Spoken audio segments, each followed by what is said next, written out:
નમસ્કાર વિદ્યાર્થી મિત્રો, છેલ્લે આપણે પાઠ પૂરો થયો 10મો. હવે આગળ પાઠ નંબર 13 જોવાનો છે. જોઈએ, પાઠનું નામ છે સંસાધનોનું જતન અને રક્ષણ. સંસાધનોનું જતન એટલે સાચવણી એમ, અને સંરક્ષણ એટલે કે એને બચાવવાનું છે. આપણે કઈ રીતે બચાવવું તે બરાબર જોઈએ. સંસાધન એટલે હું પહેલાં તો કે પૃથ્વી ઉપરથી આપણને મળતા પછી માણસને ઉપયોગમાં આવતા હોય એવા કુદરતી પદાર્થો જેને સંસાધન કહેવાય છે. સંસાધન એટલે શું થાય કે પૃથ્વી પર મળતા અને માનવીને ઉપયોગમાં આવતા કુદરતી પદાર્થો એટલે કે સંસાધન કહેવાય. આ સંસાધનમાં અંદર હવા, જળ, જમીન, વનસ્પતિ અને ખનિજોના સ્વરૂપમાં આપણને મળેલી કુદરતી બક્ષિસ એટલે કુદરતી સંસાધન. બરાબર, કુદરતી સંસાધનમાં શું છે તો કે કુદરત તરફથી મળેલી વસ્તુ જેનો આપણે ઉપયોગ કરીએ તે બધી, જેમાં હવા, જળ, જમીન, વનસ્પતિ, ખનિજ આ બધું આવશે. અને આ જે સંસાધનો છે ને એ રાષ્ટ્રીય અર્થતંત્રની કરોડરજ્જુ છે. કીધું હવે કરોડરજ્જુ એટલે શું તો કદાચ તમને ખ્યાલ હશે કે આપણા શરીરમાં બરાબર પાછળના ભાગે પીઠ પર જે વચ્ચોવચ્ચ આવે એ કરોડરજ્જુ કહેવાય. અને કરોડરજ્જુની મદદથી આપણે શું થાય કે માણસ ઊભો રહી શકે. બરાબર, અને આમાં શું કીધું સંસાધનો રાષ્ટ્રીય અર્થતંત્રની કરોડરજ્જુ. રાષ્ટ્રીય અર્થતંત્રની કરોડરજ્જુ એટલે હું તો કે આપણા દેશ એના સંસાધનના આધારે ઊભો રહે એવું કહેવા માગે છે એમ. બરાબર, મતલબમાં સંસાધન એ વધારે પ્રમાણમાં હોય ને તો દેશનો વિકાસ સારો થાય આર્થિક રીતે તેમ. બરાબર, એ લોકોની શક્તિ અને સમૃદ્ધિના આધાર સ્તંભ છે. સંસાધન જે છે એ શું છે તો લોકોની શક્તિ અને જે સમૃદ્ધિ એટલે જે આવકમાં વધારો થાય તે બરાબર એના આધાર સ્તંભ છે એમ. સંસાધનની કેટલીક ચોક્કસ વિશેષતાઓ અને ઉપયોગિતાઓ છે. સામાન્ય રીતે આ જે સંસાધનો છે એ મર્યાદિત માત્રામાં ઉપલબ્ધ છે. બરાબર, જે સંસાધનો છે એ મર્યાદિત છે એમ, બહુ વધારે પડતા નહીં એમ. બરાબર, આ જે સંસાધનો છે એ આપણી પાસે છે ખરા પણ મર્યાદિત માત્રામાં છે. મર્યાદિત એટલે એનો જથ્થો છે એ ખૂટી જાય એવો છે. આ સંસાધનોનો વધુ ઉપયોગ બનાવવો હોય ને આપણે ઉપયોગ બનાવવા માટે આપણે વિવિધ તકનીકોનો ઉપયોગ કરવો જોઈએ. તકનીકો એટલે કે અલગ અલગ પદ્ધતિઓ. સંસાધનોનો વધુ અને સારો એવો ઉપયોગ થાય એ માટે અલગ અલગ પદ્ધતિનો આપણે ઉપયોગ કરવો જોઈએ. હવે સંસાધનના પ્રકારની અંદર તો કે સંસાધનો આપણને વિવિધ રીતે ઉપયોગી છે. ખેતીથી શરૂ કરી ઉદ્યોગ અને પરિવહનની પ્રવૃત્તિની સુધીની તમામ પ્રવૃત્તિમાં પ્રત્યક્ષ કે પરોક્ષ રીતે કુદરતી સંસાધનો આપણને ઉપયોગી છે. હું એવું સંસાધનો આપણને અલગ અલગ રીતે ઉપયોગી છે. એમાં ખેતીથી શરૂ કરો પરિવહનની પ્રવૃત્તિ સુધી, એટલે ખેતી એટલે સૌથી પ્રથમ મતલબમાં પ્રાથમિક પ્રવૃત્તિ કરો ખેતી, અને મોટી મોટી વાહન વ્યવહાર આ તે બધી પ્રવૃત્તિ કરો. આ બધામાં પ્રત્યક્ષ કે પરોક્ષ. પ્રત્યક્ષ એટલે સીધો ઉપયોગ તમને બતાવે, અને પરોક્ષ એટલે આડકતરી રીતે એમાં ઉપયોગ થતો હોય એવો. બરાબર, એટલે કે કોઈક ને કોઈક જગ્યાએ આ સંસાધનોનો આપણે ઉપયોગ કરીએ છીએ.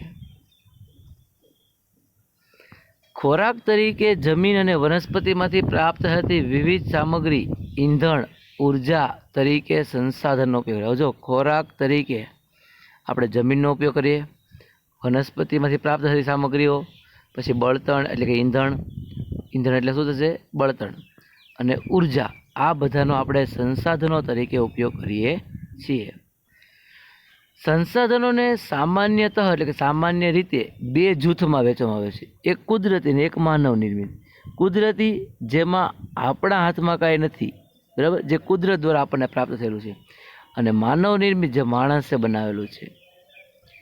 કે ભૂમિ, જળ, ખનિજ, જંગલો કુદરતી સંસાધનોમાં સમાવેશ થાય છે. હવે આ કુદરતી સંસાધન કઈ રીતે કહેવાય તમને મારે કહેવાની જરૂર નથી, કેમ કે ભૂમિ, જળ, જમીન કે ખનિજ બરાબર એ એમાં આવશે કુદરતી સંસાધનમાં આવે છે.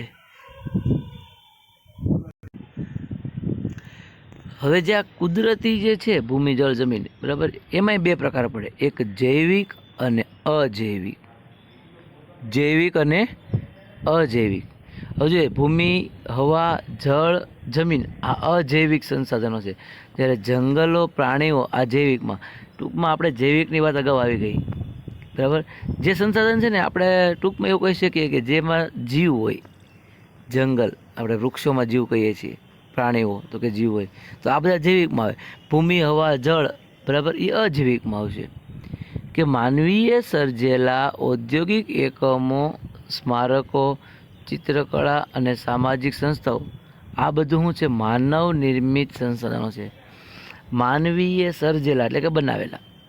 ઔદ્યોગિક એકમો એટલે કે ઉદ્યોગોના એકમો, ફેક્ટરીઓ ને બધા હોય ને, તે મોટા મોટા મશીનરી હોય બધું. પછી સ્મારકો. સ્મારકો એટલે તમે રસ્તા પર જે આપણે આ વિવિધ વ્યક્તિઓ જે છે એમના કોઈ સ્મારક એટલે કે પૂતળાને મૂકેલા હોય છે, બરાબર. એ ચિત્રકલા. ચિત્રકલા એટલે તમને ખ્યાલ જ છે કે ચિત્રકલા કરવામાં આવે છે, બરાબર. વિવિધ ચિત્રો દોરવામાં આવે છે અને એને સાચવણી કરવામાં આવે છે, એ બધા. અને સામાજિક સંસ્થાઓ આ બધા માનવ નિર્મિત સંસાધનો છે. કે મનુષ્યમાં રહેલા જ્ઞાન, બુદ્ધિ, કૌશલ્ય, સ્વાસ્થ્ય અને અન્ય ગુણોનો સમાવેશ આ સંસાધનમાં, માનવ સંસાધનમાં થાય છે. મનુષ્યમાં રહેલા જ્ઞાન, બુદ્ધિ, કૌશલ્ય અને સ્વાસ્થ્ય અને અન્ય ગુણો છે, એમાં આવશે માનવ સંસાધનમાં તેનો સમાવેશ થાય છે. કુદરતી સંસાધનોના વિકાસ માટે માનવ સંસાધન હોવું જરૂરી છે.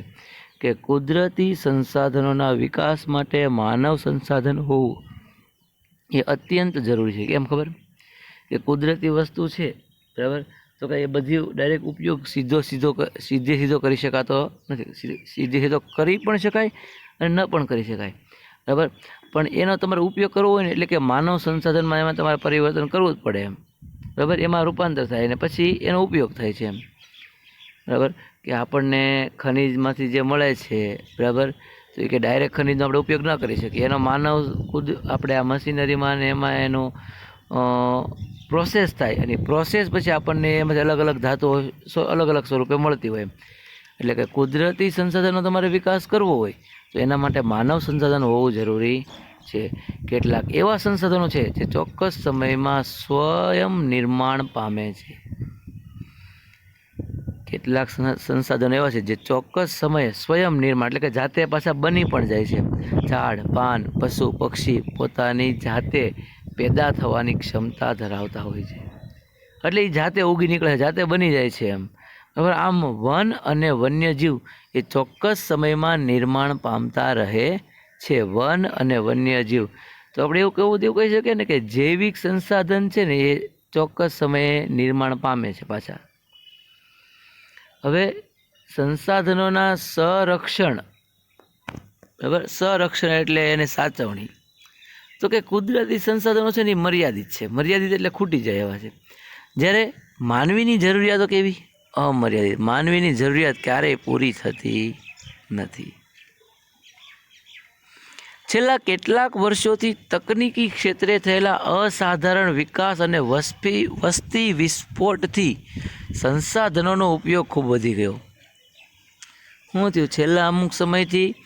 તો કે તકનીકી ક્ષેત્રે થયેલો અસાધારણ વિકાસ. તકનીકી એટલે ટેકનોલોજીની વાત કરે છે. અને બીજું કીધું વસ્તી વિસ્ફોટ, એટલે કે જે આપણે આ બહુ વસ્તી ભારતની વધી રહી છે એના વસ્તીના કારણે શું થાય કે જરૂરિયાતો ને આ બધું વધે, એટલે બધી વસ્તુ વધારે વિકાસ પામે, એટલે એમાં આ સંસાધનોનો વધુને વધુ ઉપયોગ થાય. આ પરિસ્થિતિ વિશે ગંભીરતાથી નહીં વિચારીએ ને તો આપણે માઠા પરિણામો ભોગવવા પડશે. માઠા એટલે ખરાબ એમ. એટલે જ ભવિષ્યની પેઢી માટે સંસાધનોનું રક્ષણ કરવું એ આપણા સૌની ફરજ છે. ભવિષ્યની પેઢી માટે સંસાધનોનું રક્ષણ કરવું એ આપણા સૌની ફરજ છે. ભવિષ્યની પેઢી એટલે તો કે ભવિષ્યમાં આવનાર જે બાળકોને છે એ ભવિષ્યની પેઢી કહેવાય મતલબમાં.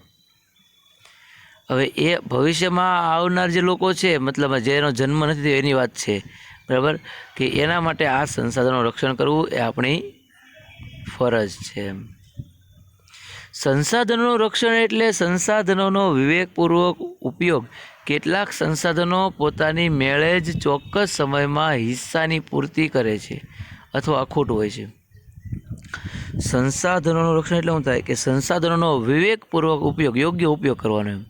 અને આ સંસાધનો છે એ પોતાની મેળે જ ચોક્કસ સમયમાં હિસ્સાની પૂર્તિ કરે, એની જાતે જ એમ અમુક હિસ્સાની પૂર્તિ કરે છે. અને અથવા એ અખૂટ હોય, ખૂટે નહીં એવા, જેને નવીનીકરણીય સંસાધનો કહેવાય. નવીનીકરણીય સંસાધનો કહેવાય છે. બરાબર.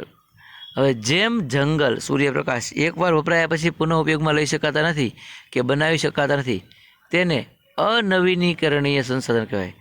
જંગલ કે સૂર્યપ્રકાશની એ વસ્તુ છે, બરાબર, જે એકવાર ઉપયોગ થાય પછી પાછો એનો ઉપયોગ થઈ શકે નહીં. હવે આજે મેં સૂર્યપ્રકાશ ખાધો, બરાબર, હવે મને સૂર્યપ્રકાશ આવતીકાલે મળશે, પણ એ બીજો સૂર્યપ્રકાશ આવે ને, આજે છે એનો આવવાનો નથી. જંગલના પાંદડા અને વૃક્ષોની હોય, એકવાર કપાઈ જાય પડી જાય, પછી અહીંયા બીજું વૃક્ષ ઉગે પણ એનું વૃક્ષ પાછો આવે નહીં. મતલબમાં આ ફરીવાર ઉપયોગમાં ન લઈ શકે ને, એ અનવીનીકરણીયમાં આવે. પછી પેટ્રોલ, ખનિજ કોલસો, કુદરતી વાયુ, પછી આમાં એમ જ થશે ને, પેટ્રોલ, ખનિજ કોલસો, કુદરતી વાયુ, આ બધું એકવાર પેટ્રોલ સમજી લો કે ગાડીમાં પેટ્રોલ પૂરા નીકળું, એકવાર બળી જાય પાછું મારે એનો ઉપયોગ થાય નહીં. બસ આ રીતે છે. હવે સંસાધનમાં જોઈએ ને તો કે ભૂમિ સંસાધન એટલે કે જમીનની વાત છે, જંગલ સંસાધન એ તો ખબર જ છે, વન્યજીવ કે પ્રાણી સંસાધન, પછી જળ સંસાધન, કૃષિ સંસાધન, ખનિજ સંસાધન.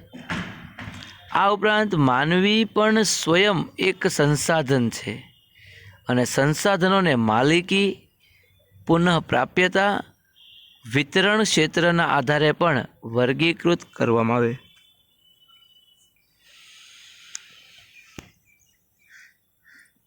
હવે શરૂઆત કરીએ કે પ્રથમ સંસાધન છે ભૂમિ સંસાધન, એટલે કે જમીનની વાત કરે છે કે જમીન નિર્માણ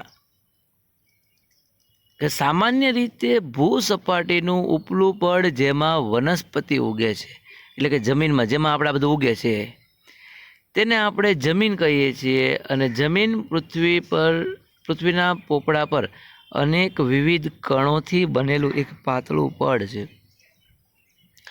પૃથ્વીના પોપડા પર અનેક વિવિધ કણોથી બનેલું પાતળું પડ એટલે જમીન છે. ખડકોના નાના મોટા ટુકડા, કાંકરા, માટીની રજ કે જે અજૈવિક છે તેને રેગોલિથ કહેવાય છે. આ યાદ રાખવાનું છે, રેગોલિથ કોને કહેવાય? તો શું છે કે ખડકોના નાના મોટા ટુકડા, કાંકરા, માટીની રજ જે અજૈવિક છે એને રેગોલિથ કહેવાય છે. તેમાં જૈવિક દ્રવ્યો હવા અને પાણી ભળતા જમીન બને છે. બરાબર. આ રેગોલિથ જે છે ને એની અંદર શું જૈવિક દ્રવ્યો ભળે, હવા અને પાણી, અને એથી એ જમીન બની જાય છે. અને ખેતીના સંદર્ભમાં કોઈ પણ દેશનો આર્થિક વિકાસ તે દેશની જમીનની ગુણવત્તા અને પ્રકાર પર આધાર રાખે છે.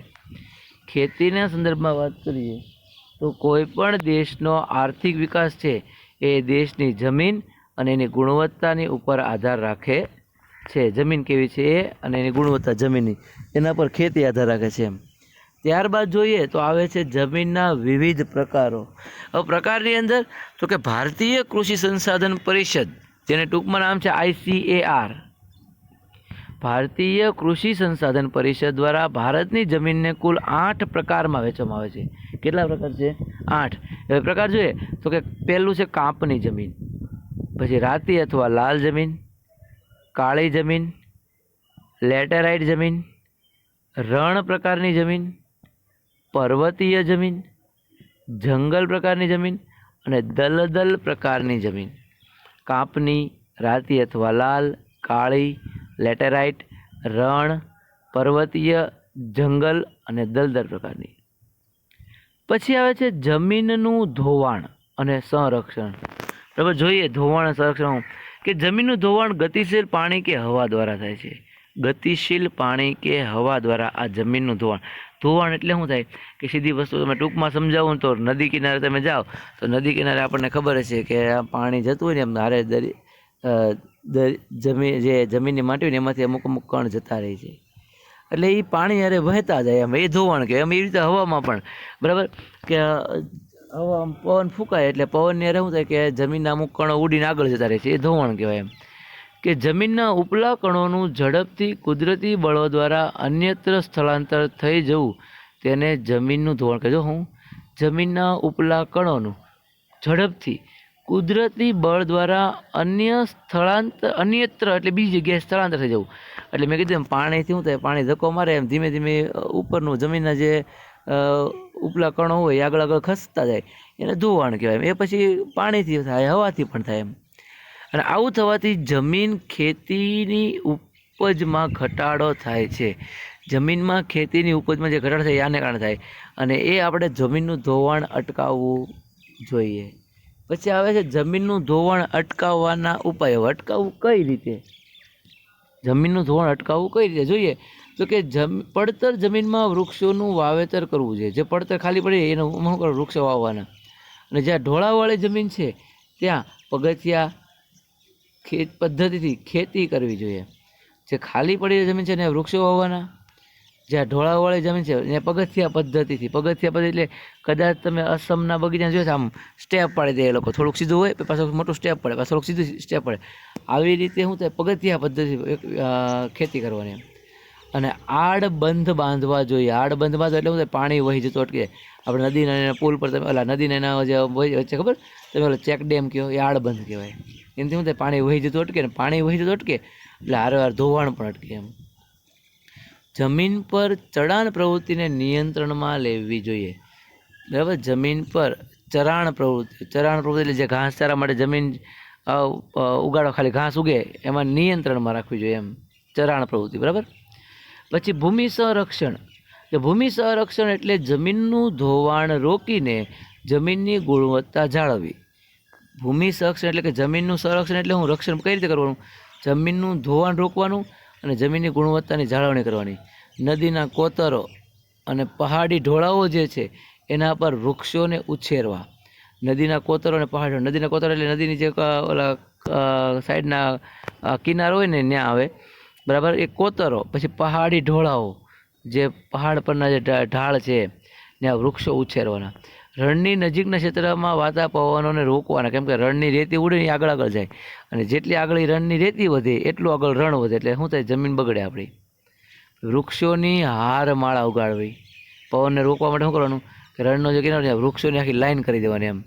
પછી અનિયંત્રિત ચરાણને અટકાવવું જોઈએ. અનિયંત્રિત ચરાણને એટલે જ્યારે આપણે કદાચ ગામડાની ભાષામાં છે ને ગઢાણ કહે. બરાબર? ગઢાણ એ અનિયંત્રિત ચરાણ કહેવાય. મતલબ ખાલી શું થાય કે ઘાસ ને એવું ઉગેલું હોય, જો આપણે એને રોકવાનું એમ. ફળદ્રુપતા ગુમાવી બેઠેલી જમીન, બરાબર, એમાં પુનઃ સેન્દ્રિય પદાર્થનું ઉમેરણ કરવું. કે જે જમીનની ફળદ્રુપતા જતી રહી છે એમાં ફરીવાર સેન્દ્રિય પદાર્થો ઉમેરવા. એટલે સેન્દ્રિય પદાર્થો ઉમેર એટલે શું થાય કે એમાં ફળદ્રુપતા પાછી આવે એમ. આમ સૌ એ સાથે મળીને સહિયારા પ્રયાસ કરવાના. બરાબર? અને ભૂમિનું રક્ષણ કરવું જોઈએ. બધા સાથે મળી અને સાથે પ્રયત્ન કરવાના અને આ જમીન છે એનું રક્ષણ કરવું જોઈએ. ઓકે, તો આજ માટે આટલું રાખીએ. બાકીનું આવતા લેક્ચરમાં જઈશું. જળ સંસાધનથી શરૂ કરીશું. Thank you very much.